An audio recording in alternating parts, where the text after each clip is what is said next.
আমি আসার সাথে সাথেই বনালোগুলো চলে গেল। এসে 2 মিনিট দেখতেও পারলাম না। কবুতরগুলোর খাওয়াই আমাকে দেখার সাথে সাথে যে বনালো কবুতর আছে বাইরের থেকে আসে। অনেকে আমাকে বলছেন যে বনালো জাতের কবুতর 2-1টা থাকলে ধরতে পারেন, আমাকে দিতে পারেন। আমি আসলাম, খাবার খেলো, খাওয়ার সাথে সাথে কবুতরগুলো চলে গেল। এই যে কথা আছে না, দুধ কলা দিয়ে কালসাপ কষি, তো কবুতরে রয়েছিল এইটা বনালো জাতের যে কবুতরগুলো আছে। আমাকে যেসব কবুতর ওই দেখেন যাইতেছে, যদি আপনাদের একটু কাছের থেকে দেখাই সুন্দরভাবে আপনি দেখতে পারবেন। এই যে দেখেন, গাছের মধ্যে খাওয়ার শেষ করে ওখানে যা বসে আছে।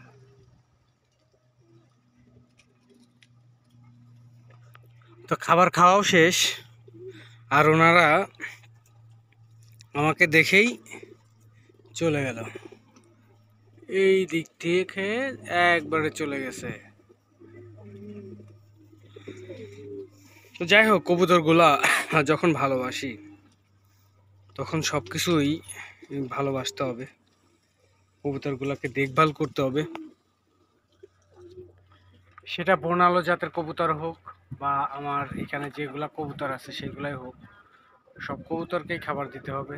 তার মানে এই না যে কবুতরগুলোকে ধরে রাখবো বা আটকায় রাখবো।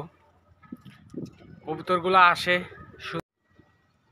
দেখেন সামনে একটা এসে বসে আছে। তো ওরা এখানেই থাকে। দেখা যায় যে আমি যখন খাবার টাবার দিয়ে চলে যাই, তো ওরা এসে সুন্দর করে খাবার টাবার খায়, তারপরে এখানেই থাকে 2-1 জোড়া। আমি দেখলাম যে 2-1 দিন আগে এই জায়গায় একটা বাসা টানতে, তো বাসাটা প্রায় টানা শেষ। এই যে ঘাস টাস দেয়া, তো প্রায় টানা শেষ। তো ওরা এখানেই হয়তো বাসা বাঁধছে আর কি, ডিমও পারবে, বাচ্চাও এখানে হবে। তো দেখা যাক, দেখি সামনে বাচ্চাটা কীরকম হয়। এটা হচ্ছে বনালো জাতের কবুতরের। ওই যে দেখেন, এটা বনালো জাত। এখানকার কবুতরের সাথেও বেসিক্যালি মিশে গিয়েছে।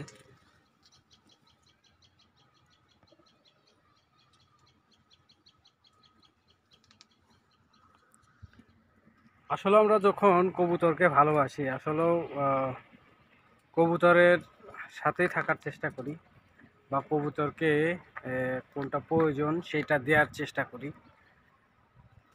অনেকেই কমেন্টের মাধ্যমে বলে থাকেন যে ভাই আমার বনালো জাতের যদি কবুতর থাকে একজোড়া দিতে পারেন।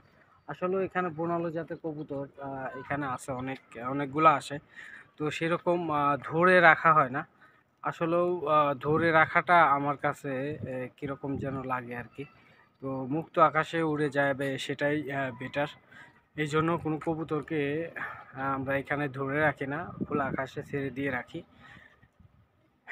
তো অনেকেই বলছিলেন, তবে আপনাদেরকে দেওয়ার চেষ্টা করব, যদি 2-1 জোড়া হয় তখন দেখি দেওয়ার চেষ্টা করব, যাতে আমার যারা ফ্যান ফলোয়ার আছেন তাদের দেওয়ার জন্য চেষ্টা করব।